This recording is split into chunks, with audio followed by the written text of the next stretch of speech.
All right, Nuggets fans, welcome in to Pickaxe and Roll, brought to you by our good friends here at Mile High Sports. I am your host, Ryan Blackburn, at NBA Blackburn on Twitter, part of the Mile High Sports Podcast Network, and I'm very excited to be able to talk about. Holy cow, man! What an incredible Game 1 win from the Denver Nuggets over the OKC Thunder. Final score 121 to 119. About as improbable and impossible of a win as you can ask for in this moment. Going from a Game 7 fight it out, duke it out series. Yes, Denver won that one going away, but they still had to play, like Murray played like 43 minutes just a couple days ago. And then you're on the road immediately going into OKC and realize, hey, if we just hang around here, we might be able to steal this thing. Might be able to take this one. And they just kept hanging around, man, hanging around for as long as they possibly could until the OKC Thunder made some mistakes.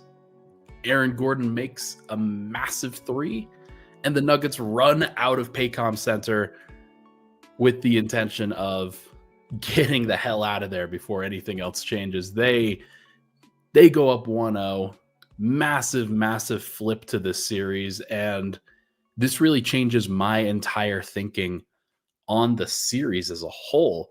We'll get into that in just a little bit, but just want to give a massive shout out to those Nuggets fans in the live chat yesterday where I was previewing this series, trying to give you my honest thoughts, trying to talk about this game, this moment, this series as a whole. And everybody that was pushing back, you got it. You're right. Clearly I was wrong. You are right. The Nuggets had a little bit more to dig into than I expected. And the fact that, like, I don't really care about being right and wrong that much. That's not my goal. My goal is to provide entertainment, engagement, somebody that you feel like you can interact with and have fun watching. I don't need to be right all the time. There are things that I'm right about. I feel like I'm right about a lot of things in general. This one was not one of them, and I couldn't care less because holy cow, what a massive win for the Denver Nuggets. A moment that I will never forget. Because sharing some stats from my guy Matt Moore over at Locked On. After a Game 7 in which you're the team that goes a full 7, and then you have to go on the road and face like a 65 win team, 65 plus win team that is fully rested. Those situations are death for teams like the Nuggets, where you're in a fight it out, drag it out series with a team that's about your skill level, about your time in the first round. And then you have to go on the road into a very hostile environment and try to do this thing all over again, get the momentum up and do all those things. Like, it's an impossible task.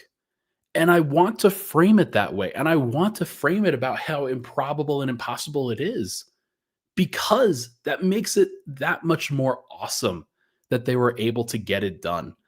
And so I'm just really glad to see, like, this is what sports are all about. And my guy, Jeff Morton, in the comments, we were all wrong about Game 1. That is okay. That is what sports about makes it great. Totally agree. There's a lot of heroes. There's a lot of heroes in this moment. There's a lot of people that you can credit. Let's first talk about the final couple of plays. They're down 3 with about 15 seconds left to go. And it's pretty clear at that moment that the OKC Thunder are going to follow their principles. They're going to do what they're supposed to do. They're going to foul up 3, force Denver to play the free throw game. And then once that free throw game kind of goes OKC's way, they're going to, like, because they're a great free throw shooting team. The Nuggets are not a great free throw shooting team. And it just makes sense. It's the right play in that moment. It's like a 90% chance that you win a game just doing that. So they did it. And they foul Nikola Jokic. He makes 2 in the pressure cooker. They're down 1. Nuggets down 1. Timeout from OKC, their final timeout. Actually, no, their second to last timeout, I want to say. It's one of the two. Um, yeah, second to last timeout. And they give the ball to Shai Gilgeous-Alexander, but Jokic and the Nuggets, Jokic is off the floor at that point because he had 5 fouls. And so Denver, who doesn't have timeouts at that, like they thought that they were just going to get a foul. They thought they were going to commit one and Jokic would be back on the floor. Suddenly the Nuggets go from down 1 to down 3 because Shai like absolutely makes the right play and just goes right to the rim after catching the ball in space and lays it up. And the Nuggets are panicking. They're like, what are we going to do? There's 13 seconds left and Jokic is not even on the floor. And then OKC fouls again. Inexplicably, OKC fouls again in that situation. They don't even let any time fall off the clock. 0.5 seconds comes off for about that. And they foul Aaron Gordon. Jokic checks back in the midst of Gordon hitting 2 free throws. OKC calls another timeout. And then the Nuggets keep Jokic on the floor in the next possession. He's on the ball, forcing the ball away from Shai Gilgeous-Alexander.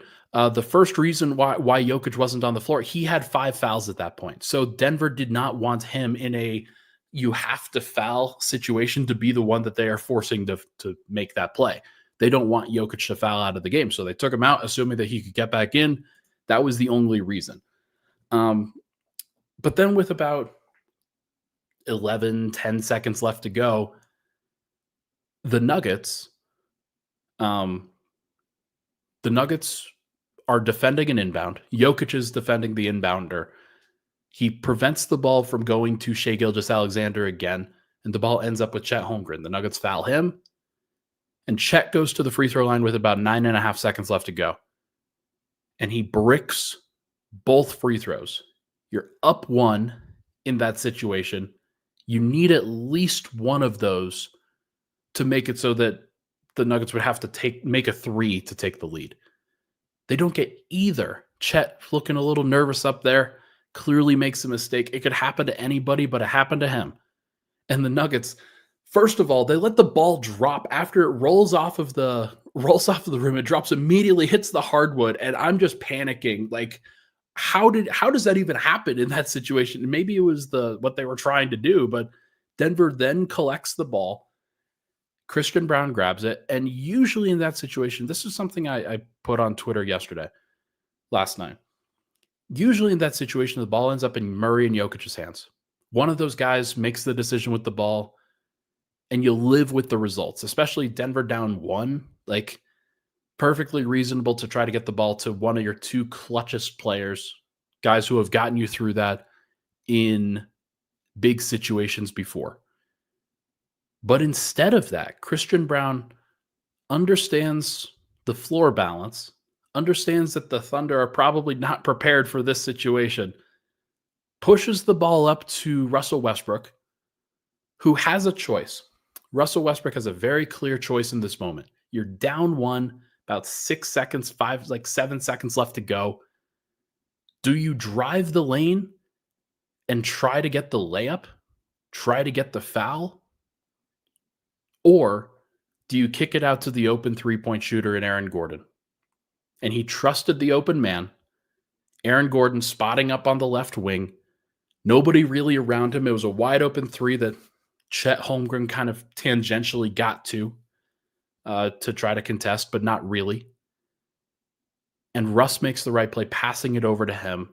And AG hits the biggest shot of the Nuggets series so far, except for the last one that he hit on the putback at the buzzer with catching Nikola Jokic's lob pass, the Kobe assist, back in Game 4.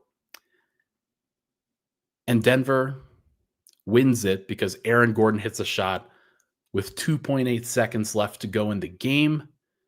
Jalen Williams and the Thunder, they don't have a timeout to advance the ball again because they used it twice in the final 15 seconds, trying to play the foul game, trying to ensure that they were doing the right thing in that moment.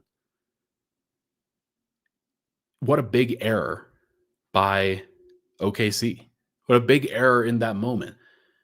Not only does Chet miss the 2 free throws, not only do they allow an open 3, but because of the way that they were playing this thing, Mark Daigneault spent both of his timeouts trying to play the foul game, trying to put his team into the right spot, and it ultimately went absolutely haywire for them.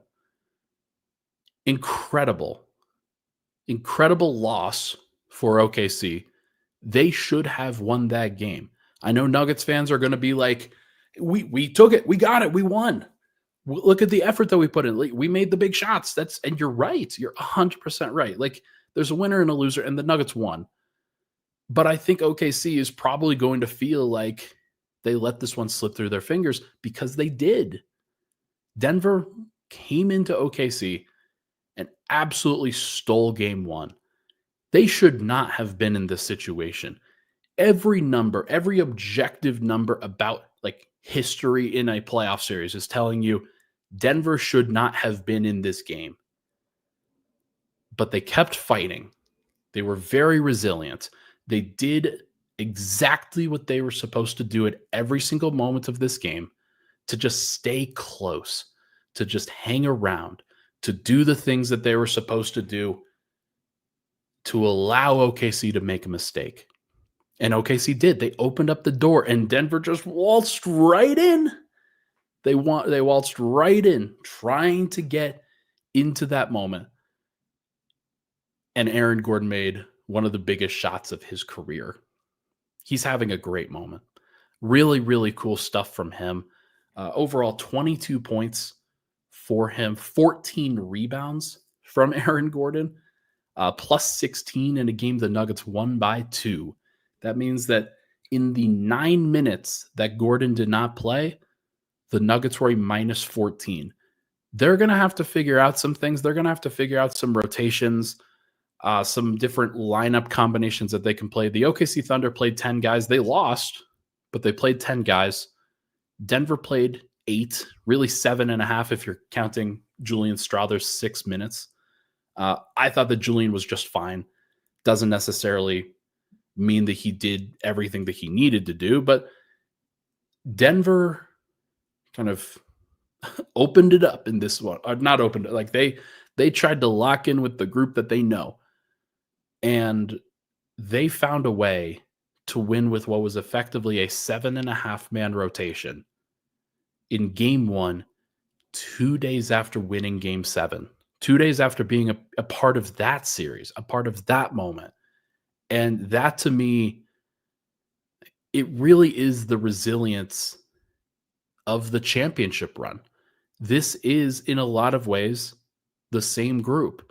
It's a couple of slightly different players, but Jokic, Murray, Porter, Gordon, Brown were all a part of that 2023 run. Peyton Watson was on the bench for it. He was there. He was there, man.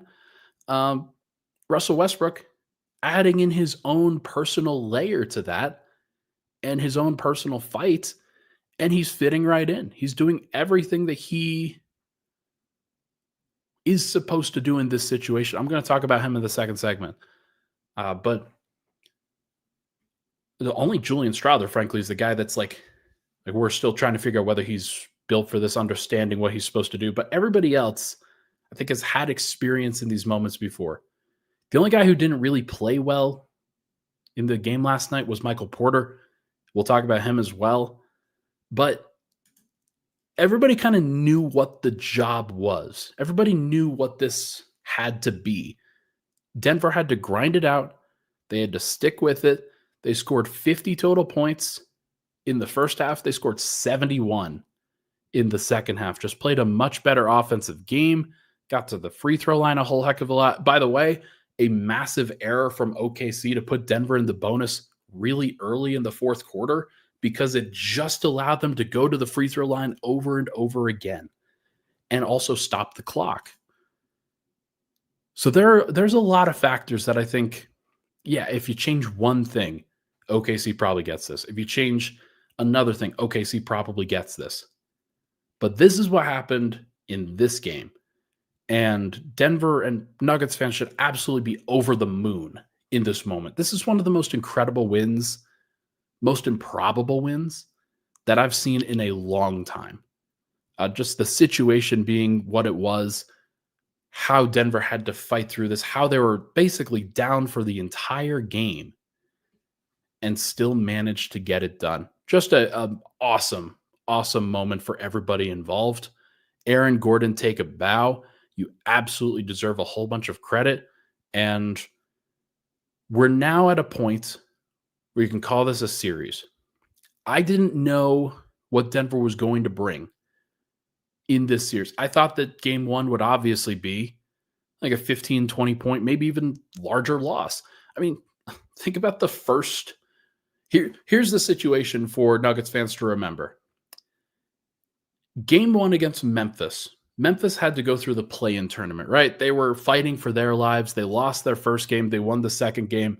They won it in actually a very similar manner to the way that Denver won game 7. But Memphis never got a break. Memphis was always in a situation fighting for their lives. They had a Friday night game, and then they played OKC on Sunday. And everybody's thinking, okay, short turnaround. You expect OKC to kind of wipe the floor with them. They won that game by 50. They won that game by 50 points. OKC was an absolute demon in that situation. And I kind of thought that we were going to get something similar in this one because Denver had just played a full 7 games of playoff basketball, way harder than what Memphis had to deal with. Then again, the Nuggets are not the Memphis Grizzlies. The Nuggets have won a championship before. The Nuggets have a variety of factors that elevate them above what Memphis is, but it was a similar situation handled entirely differently by two teams. So credit to Denver for handling it well and for being about as resilient of a team as you could possibly ask for. What a moment. When we come back, we're going to talk about Jokic. We're going to talk about Murray a little bit. We'll talk about Russ, some different factors that I saw in this game, some tactical things in this game. But I just wanted to get that out of the way. I was wrong. Very happy to be wrong. Not going to lie. We'll be right back here on Pickaxe and Roll.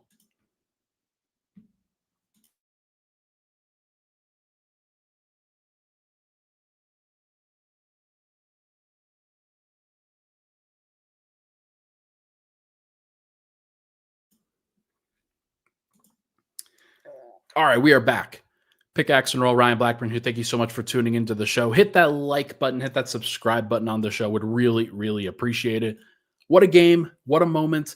We now have a series, and kind of wild to think about the turnaround of where we were in game 79 of the regular season. Denver had just lost to the Indiana Pacers, 4th game in a row that they had lost. They won the final 3 games of the regular season after the firings of Michael Malone and Calvin Booth. And then they play a drag it out, really tough series against the Clippers, go 4-3 in that moment. And now David Adelman, 8-3 as a head coach, man, gets this one. This is a huge win on the resume, huge, massive win. And a lot of people can get credit. Adelman continued to preach the right things, of course, but not necessarily. I wasn't in the building, of course, so I don't have a great feeling for how much he did versus how much this was about the Nuggets, but he continued to give credit to the players. He continued to give credit to the belief that they had. And I think that belief has to come from somewhere. And I think it came from Jokic to start first and foremost. Nikola Jokic just had what I would call the most just insane 42 points, 22 rebound game, 42 minutes, 15 of 29 from the field, 2 of 6 from 3, 10 of 13 from the free throw line. He wasn't perfect in this game. I'm not going to sit here and act like he was. 7 turnovers, 5 fouls, committed a flagrant by elbowing Lou Dort in the back of the head. It wasn't an intentional play, but Dort got up in his chili and he was trying to do the hooking thing. And then because Dort is 6'4", he got into the elbow space, and that's sometimes how that goes. But Jokic wasn't perfect in the first half of this game. Really, coming out of the break, he committed 2 horrible bad pass turnovers.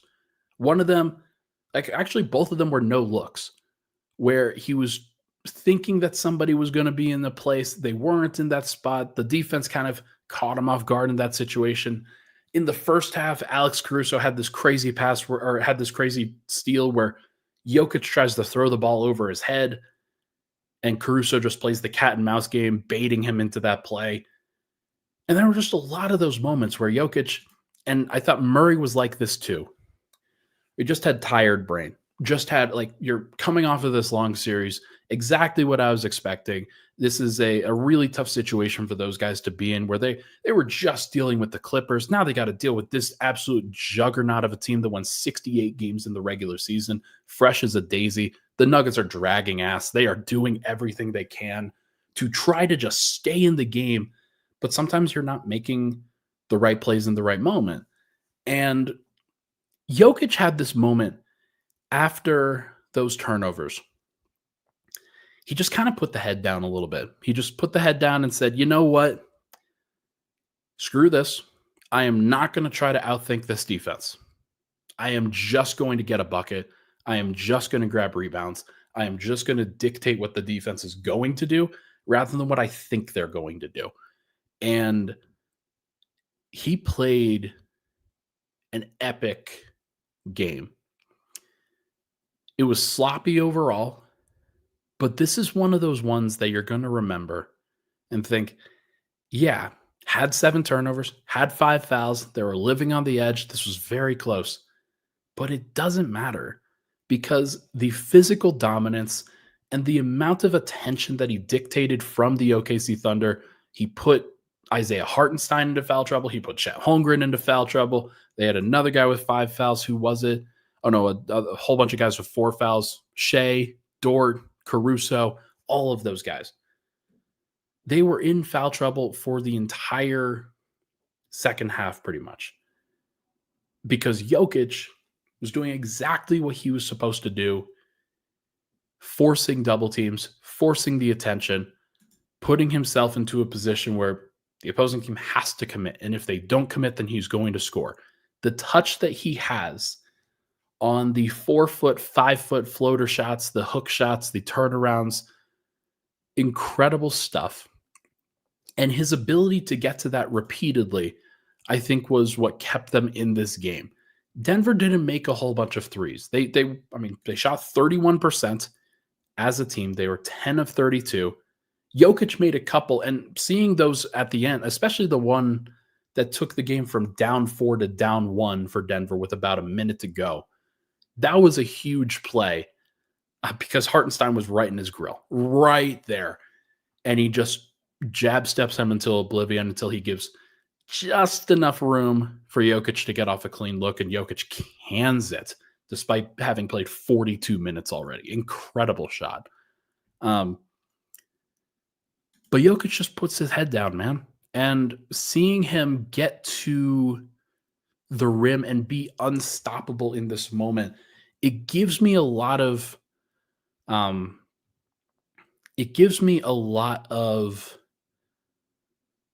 credit to Ivica Zubac and how big and strong he was and how unsure Jokic looked for a lot of that series. In this one, he was a little bit unsure because of what the rest of the defense was doing, but not really because of what Isaiah Hartenstein and Chet Holmgren were doing. He kind of understands them. He's played them a lot. He understands what he's supposed to do. He absolutely dictated the terms with those guys. And he went through them and around them and over the top of them and basically every which way. And the fact that he was able to make this happen, like, did he foul bait a couple times? Did he pump fake a couple times to draw a couple free throws? Yes. Did he have to resort to some tricks that may not work later in the series? Yes. But Denver got this one, and it sets them up for a long series in which, yeah, Denver only made 10 threes in this one. OKC made 15. They took a whole heck of a lot as well. Denver is now in a situation, I think, where they can play this pretty comfortably. They do not have to go all out. And it's because Jokic went all out in this one. He emptied the clip. He did everything that he needed to do to keep Denver in this game. And it gives you confidence as a team when you see a guy have 40 points and 20 rebounds. Like those are crazy totals. But not to be taken away from the rest of the roster, Gordon had 14 rebounds. Christian Brown had 13 rebounds. Murray and Porter combined for 10 rebounds. Like those are wild totals as well. Denver as a team out rebounded the Thunder 63 to 43. OKC got some hustle rebounds every now and then as well. But the fact that Denver was able to dig deep in this one and get as many rebounds as they did is a massive credit to them. 63 rebounds is crazy. And yeah, the pace was pretty high and the scoring was pretty high and there were some opportunities to make it happen. But like Denver having the gas to be able to fight through that and be able to do those things was really, really impressive. All right, I've talked about Jokic. I've talked about Gordon. Jamal Murray, I thought in the first half looked pretty tired, especially kind of early second quarter. He was making some bad plays. Alex Caruso, by the way, shout out Alex Caruso, who was 20 points, 6 assists, 5 steals, 2 blocks. They must have taken away one of his steals, but because he had 6 at one point in 14 minutes. It was insane. Alex Caruso is one of those guys that Nuggets fans are going to be annoyed by, but clearly respect a whole heck of a lot because of how good he was, because of how much of an impact he made. But like Denver needs, like the fact that Caruso is like their 7th or 8th man, it's insane. Just insane stuff. But they were able to get that from him, and he made an impact on Murray. And Murray had to fight through Lou Dort, Cason Wallace, Shai Gilgeous-Alexander on occasion, Jalen Williams on occasion, Alex Caruso especially. And in those moments, pretty clearly, Murray got pretty tired. 44 minutes and out of 48 in a series like in a game like this one after playing the full game 7. So I give him a pass. Still a plus 12 and still had 21, 6, and 6. Not as efficient as he probably needed to be, but he got better as the game went along, I think, and understood that he had to get the ball out of his hands, had to make sure that he wasn't turning the ball over, taking the time to get to his spots, make some shots when it was available, but it wasn't always available, and he kind of missed a couple open threes. So I expect him to be even a little bit better shot-making wise during the series. But as he continues to work through it, he's going to have to work through a lot of fatigue. The Thunder are just going to be relentless trying to bother him. They were pressuring him, full court pressing him the entire time. Russell Westbrook's going to have to take some pressure off of him when they're both on the floor. Russ should be the one to handle the basketball, just taking on that full court press. Christian Brown, 40 minutes, 11 points, 13 rebounds, 3 assists, 1 steal, 1 turnover. That's it. Plus 15 in this game in 40 minutes. He guarded Shai Gilgeous-Alexander for the vast majority of this game. And like Shai did do a good job in terms of finding other guys, hunting other guys in this situation. But a lot of his buckets also came against Christian. Early on, Shai very comfortable. I think he started the game 4 of 4, which means the rest of the game he was 8 of 22, 12 of 26 total. 7 of 9 from the free throw line, Shai was 2 of 6 from 3. He can play better. He had 33 points, 10 rebounds, 8 assists, though. So, like, that's a pretty good game in and of itself. Christian should feel like he should feel proud for being able to bother him enough, being able to force enough misses. A lot of this was not like I think Shai played well enough for OKC to win. J-Dub on their team, Jalen Williams, only 5 of 20. So shout out Aaron Gordon for that. He was the guy who was doing that for a lot. Jamal Murray switched on to him, did some good things. Russell Westbrook did some good things. J-Dub also just missed some shots. So if they get a better game from him, OKC probably wins. But just a really, really impressive game from Christian overall. Hit a big 3 in a big moments in the third quarter and just made the hustle plays that mattered, made the defensive plays that mattered. Just like still trying to get over it, still trying to figure this thing out, still trying to process what we just saw here and how incredible it was. Russell Westbrook deserves a massive shout out too. 30 minutes for Russ. Michael Porter only played 24. He was not good enough in this game. There were a lot of plays that I was wondering what was going on with Mike on both ends of the floor. There were some mess ups that he had on the defensive end that drove me up a wall. And there were some, like, sometimes you just got to make your shots. And that's in this moment. And 2 points on 8 shots was not going to cut it. Only played 24 minutes.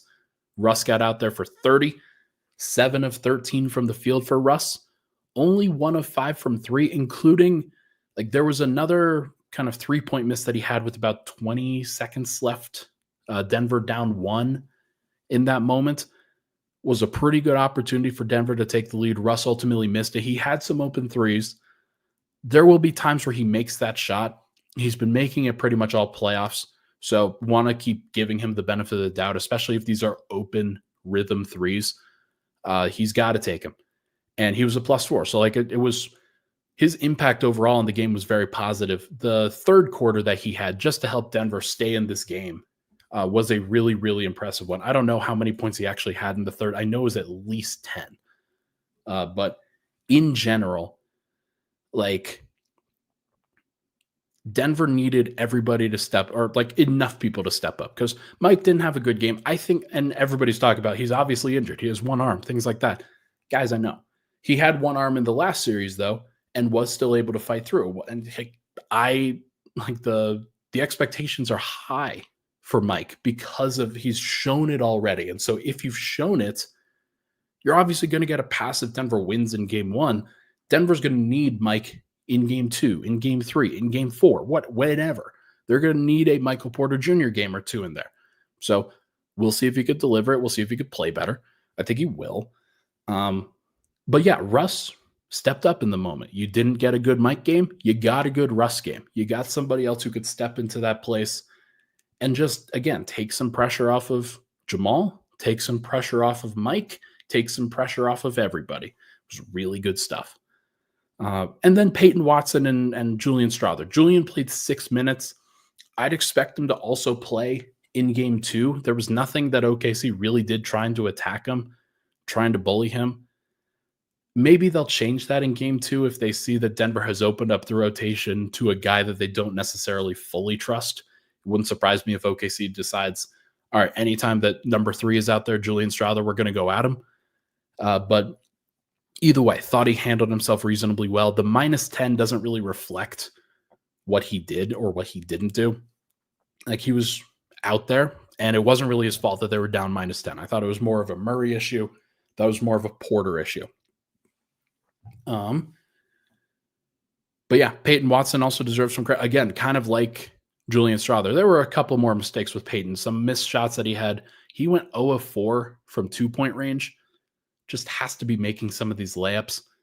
Shot a couple floaters, a couple runners. Needed to be better there. 2 steals, 2 blocks, though. Like, his defensive hustle, clearly impactful. His length, his athleticism, as somebody that can bother somebody like Shai Gilgeous-Alexander, Jalen Williams. Peyton Watson's got to be more precise, though. There were a lot of times where I was wondering where he was going on the defensive end, and he just didn't necessarily stick to where those guys were actually ending up. Kind of got lost a little bit. So he'll get better as the series goes along too, but it will be interesting to see how many minutes he can play. But yeah, this was a great moment. This was a massive, massive game. I think that Denver flipped the series. Was talking about this with Matt last night. Basically, this was about a 15% chance of winning the series before game 1, or if you lose game 1. It turned into a 50% chance that you win the series. This is kind of a coin flip. This is now that you're up 1-0, Denver can obviously still lose the series. OKC, I think, is still the better team. They're still a team that has enough talent and has enough resources and has home court advantage. Not full home court advantage, but unless Denver fully defends their home court, wins game 3, 4, and 6, then OKC still has a chance to take this one, of course. But I think that because Denver got this one, such an improbable, impossible spot that they just got this one, then now they have a little bit of freedom with which to apply the rest of the series. Do they have to get game 2? No. Do they have to get game 3? No. Like, honestly, I don't think that they have to get either of those. It would be nice if they did. It would be great if they did. But, like, Denver now has a little bit of luxury to kind of pick and choose their moments when they're going to really go hard, when they're going to try to get these wins, because you don't have to go 4-0. There's no rule that says you have to in a series like this. I'm not going to sit here and say that Denver's going to throw game 2, but what I do know is that OKC is going to throw a lot at game 2. They're going to put a lot of resources into getting that one. If Denver can get that one anyway, cool, awesome. I don't expect them to, because that's just kind of how series go. That Denver's got, like, OKC's got home court here in game 2. I expect them to be dominant in this next game. But that doesn't matter right now because Denver got game 1. They flipped home court. And if Denver takes care of business when they need to, then there are going to be plenty of options for them to finish the rest of this series. Will they? I don't know. Like I said, OKC's great. Denver's still tired. Like, this didn't change that. It showed how resilient they are and how much they're going to fight. But it doesn't change the fact that Denver's gassed and they're still playing a very short rotation. And there's a lot of reasons to believe that Denver, like, will continue to falter. But at this point, Denver has opened up the possibility of doing anything. And I mean anything at this point. This is enough of a foundational shift in the series that they could go to the Western Conference Finals. They could go to the NBA Finals. I didn't think that before. I think that they have an opportunity to do that now. And that's a really, really cool place to be. So I'm not going to put the cart before the horse. What I'm going to do is I'm going to enjoy these games.